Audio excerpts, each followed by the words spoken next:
Father, could you please tell us why Saint Francis Xavier is known as Goan side? Yeah, I will answer this question. Before that, let me say, we are in the church of Saint Francis Xavier in Borim. He is revered by all people here, Hindus, Catholics, and many others. So, all people, when we celebrate the feast of Saint Francis Xavier, soon after our feast, Hindus come in great number, even up to 10 o'clock. And so in that case, Goan from Goa, he is the Lord of Goa. This is a title which has come down the ages. I don't know who gave this title, and I don't believe any person gave that title. It is the people of Goa who sort of regard him as Goan Sahib, and with great love and honor that Goan Sahib has become a name in every household. I have grown up with that title for Francis as Saint Francis. I did not call him Saint Francis because my parents, my grandfather, grandmother, they were talking about him as Goan Sahib. And Saibagi Goya. This is how we would go for the feast, novenas. And so he is a living tradition among us. His tradition is still alive and many people come to him, flock to him. It's interesting, he is Goan Sahib for Goans. But if you go to Mangalore, I have been recently to Mangalore for a conference, and I was asking some of my Catholic friends there, how do you look at Saint Francis Xavier? They said, he is for us Saint Francis Xavier. Go to Bombay, go to Pune, go to anywhere, he is like a saint. Any saint, Saint Anthony, Saint Francis, Saint Joseph Vaz. But this is a social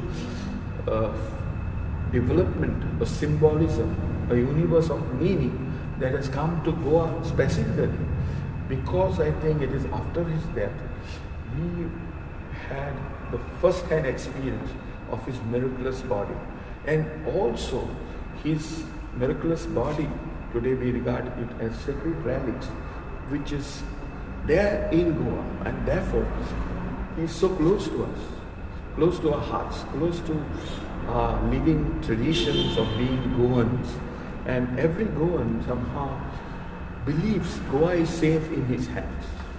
And all through my life I have been brought up by this type of a belief that no storm will affect Goa. At least in my house it was told to me, as long as Francis Xavier is in Goa, he will be not touched by all the storms and earthquakes and things like natural disasters. And luckily for my lifetime at least, what I was told looks true in my lifetime. I have seen some mild earthquakes, I have seen some small, very small storms in Goa, but I have seen India getting simply destroyed by heavy, big storms, either in Arabian Sea or even in the Bay of Bengal. Many of them were getting ready and moving, unfortunately, up towards Gujarat. Whatever happened in Arabian Sea, somehow closer to us too. And so that we are not saying that God is punishing anybody, but what I am trying to understand from a simple living faith of my people who are here in Goa, they simply think Francis Xavier is the Rakondar, or the Rakondar of Goans and Goa.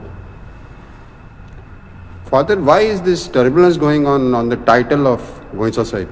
Yeah, right now I also see, this was not there, Goan Sahib as a title was not contested, maybe it was there for centuries. I have grown up after the title. I am not knowing that this title was bestowed in my lifetime. My grandfather and grandmother, my father and others related to us regarded him as Goan Sahib. I am from Shashti, and yet Salset Chinchini Yoso, yet this belief, this type of Goan Sahib, I didn't understand what it meant when I was so small. It takes time for me to assimilate, understand this title. And yet, if you look back, this title was not contested before. Suddenly now the title is getting contested.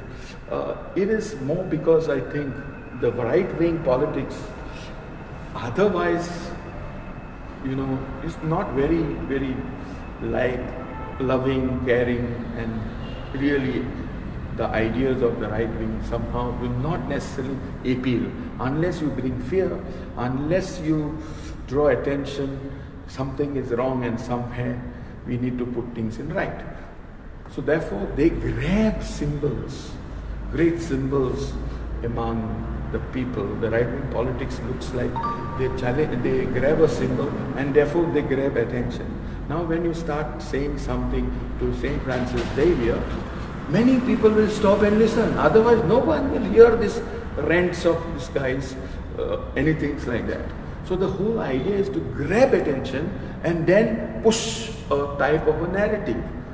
This is the idea, I think, attack the symbols, attack persons also. Sometimes some people are being attacked as like you see some people gather together like a mob and lynch someone, claiming another symbolic, their cow meat or some meat has been taken or cows are being trafficked. So this type of grabbing attention to pass one's message, I think is the politics behind this.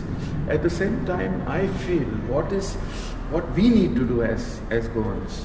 Of course, we saw how people got hurt, resisted the whole thing of asking for a DNA. I would rather appeal all of us to stay calm. And St. Francis is strong enough. Whoever says whatever does not really disturb him. It disturbs us. We get disturbed, not Francis Xavier. So the whole point is, my point is, we must now looking at how history is written by us.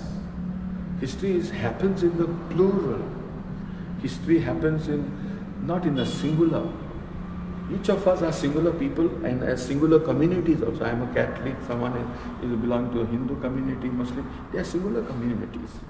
But we have this history, whatever happens to us in a plural. And all of us are in singular affected by that. But unfortunately, history gets written in the singular. And history, when it's written in the singular, sometimes who writes history is very important. And history is getting written by an upper caste who have a demographic anxiety, and therefore they are trying to think that minorities are the problems, others are, that is how it is being written. And in fact, we suffered Inquisition, and somebody else is drumming up saying that his ancestors suffered Inquisition. There is no truth. Look at Goa, even singularizing Goa as small as this Goa, and looking at it, everything wrong that has happened in the colonial Portuguese time has happened only to Goa, and that too also a particular community. This is not true. Not only one community of Goa was affected. Everybody was affected by colonization. First of all, we Goans, who cooperated with this Portuguese? Who called them? Who are the people who wrote a letter? Not Francis Xavier to bring Portuguese here. Francis Xavier, of course, wrote a letter, but he was not the first one to write for Inquisition. But when he wrote for Inquisition, he never even uses the word Hindu. He doesn't even know that there were Hindus. He is interesting. He came to Goa only 7 months he stayed, and 3 visits of his 10 years. He is going to Sahib only after his death. He became bigger only after his death. In Goa, he did only very little work. 7 years, how much he can, 7 months, of 10 years life. What can he do? But he is going to Sahib for us because of his stay with us post-death and becoming a saint in the Catholic Church. And so, my dear friends, let's look at this. Goa was a metropole. From Goa, Portuguese ruled areas in Africa, ruled areas in Malacca, Malaysia, all this Ceylon, Japan, all these Portuguese possessions, Cochin and other places. So Goa colonized. And who were the collaborators? Check that. Those who collaborated today are playing victims. Ask that question too. Therefore, history is plural. I'm not condemning anybody. History is always plural. And there are victors, like my name, victors, and losers of history. And they are all part of history. We cannot simply now write history in a singular way. And if we do that, then we cancel the plural future. Everybody has a future, and all Goans can have a great future. We cannot cancel the future of some to give future to one simple community or one community. India belongs to all, and everyone belongs to this Mother India. And that's why we cannot claim that somebody centuries back did something wrong. Therefore, this man has to be condemned, this woman has to be condemned, this community has to be condemned. Are we repeating the crimes of Inquisition by thinking and doing like this? Inquisition is reinvented by us in our own way. So who is the new colonizer? Let's ask. Let us not close history to a singular history. Let us not close future to a singular future. Let us open it for everybody. And Goan Sahib, as you see, never divides anyone. So many people come to his feet now. You go there, see in Old Goa. Go, come and see here. People just Google and say St. Francis Xavier Church, and people who wanted to go there are coming here. And several of them are asking me to open the church. I tell them humbly, it is not this, but still they want to pray, some of them. And I do open and they pray and they go. My point is, he is uniting people, he is drawing people of all walks of life. Catholics, Hindus, Muslims, anybody in need, in struggling with sufferings, aspirations, hopes, they are coming to his feet. And therefore, if you go to Old Goa every day, thousands of people will come there. How many Christians are there? More than Christians. People are there. He is a unifier, not a divider. He unites people in his death. And that's where let us continue this openness of bringing everyone together. Goa needs that. India needs that. We need each other. We can open a very plural future, not a closed future for some few. Let's open this up and we'll progress together to a happy, prosperous, harmonious Goa and a harmonious India. May all of us belong to this future. Father, can you tell us about your preparations and your preparedness on the exposition? Yeah, for my preparedness and exposition, I am working at two levels. One is at the church, diocesan level, where I am part of a small community, at the committee, which is doing work for the preparation. And there's also another level I'm working is at the intellectual level. See what happened, we have reduced Francis Xavier to a kind of Goa, small Goa, Goan Sahib, and forget his work beyond Goa. And not only Catholics, but mostly the politics that is done is Goa-centric. And it is too reductive and forgetting Francis Xavier, who is a Asian phenomena. He's an Asian phenomena, not Goan phenomena. Reducing him to Goa and forgetting his work in Japan, work in Malacca, work in India, Ceylon, and down south. So the problem is Manpad, we call it. So this place is, Francis has worked. So we have a conference on St. Francis Xavier as an Asian phenomena, which is an international conference. I am working with those people to have it in Goa so that we also academically rise up, open horizons and understand Francis Xavier is bigger than simply our own small Goa. It doesn't minimize Goa, meaning it actually exalts Goa. Goan Sahib chose Goa to reside for this long time in Goa. It's great, but there are people all over the world who regard Francis Xavier. You go anywhere, you have St. Francis Xavier University, St. Francis Xavier's College, you have Xavier School, Xavier's. He's a great, great phenomena all across Asia, also across the world. And therefore we need to open our minds to a larger Francis Xavier. So that is one thing we are trying to do with this exposition. But many people from across the globe will come down to Goa, and that will open our eyes. And academically we want to ride around it and in fact create consciousness. And the second thing is my local church. I'm preparing because tomorrow itself I have a parish assembly. All the parish council along with our local small Christian community leaders, all of them will come together to plan our feast tomorrow. So we have how to do our feast, one spiritual preparation and one is also cultural preparation.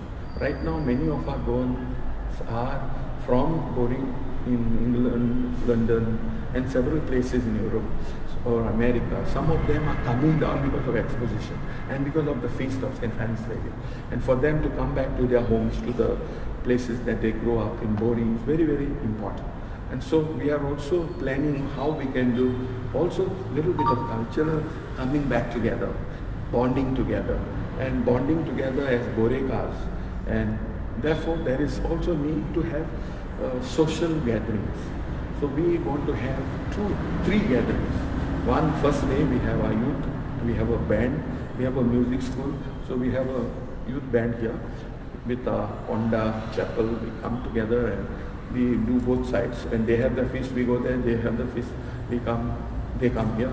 So our youth, both sides, will do an evening with singing and drums and band and games. So small fete, like we call it, Xavierites trills. So this is the third 3.0, third time we are doing. And on 4th we have the musical show or the concert of the school. Our children from the surrounding areas like Lotoli, Raya, Shiroda, Ponda, Panchwadi, the children are coming to study music here. And we teach, there are teachers who teach guitar, teachers who teach saxophone, organ, rebec, flute, violin, and all these people, children and their parents will put up a show. So our people are coming from abroad also, they will be part of these celebrations. And we have a theatre. We got theatre on 7th, not exactly 5th. We were looking for it, but we were not able. So anyway, 7th, and by God's providence on 7th, we are going from here for Mass at St. Francis Xavier, Born Jesus in Old Goan. So it suits us that day we are all going there for together as pilgrims from Borim, and that day we'll celebrate with theatre. So all our people are excited, getting ready. Another important thing I thought I will do for my boys, small boys here, is there are 2 Sundays. So we want to do those 2 Sundays. The first day is the Sunday of the Novena, and in between we get another Sunday. So those 2 Sundays we are looking at St. Francis Xavier's Day. And my boys, which are from 8 to 14 years old, will dress as Francis Xavier and come for Mass and come with procession on the feast day.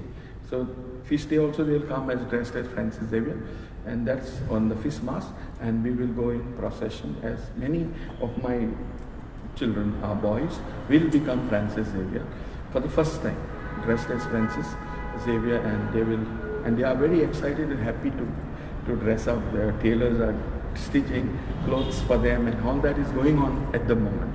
I am also happy to see that our children like to become angels. So I thought, why not boys become Francis Xavier?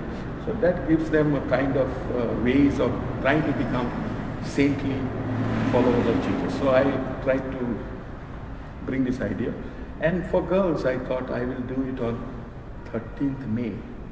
We have a grotto there of Mother Mary, of Saint Mary of Fatima.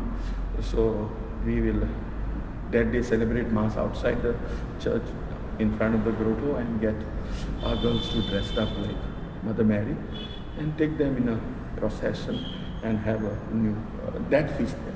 So we don't keep anybody out. We walk together with everybody, boys, girls, old, young, and everyone, even Borekas who are abroad, they will be part of our celebrations.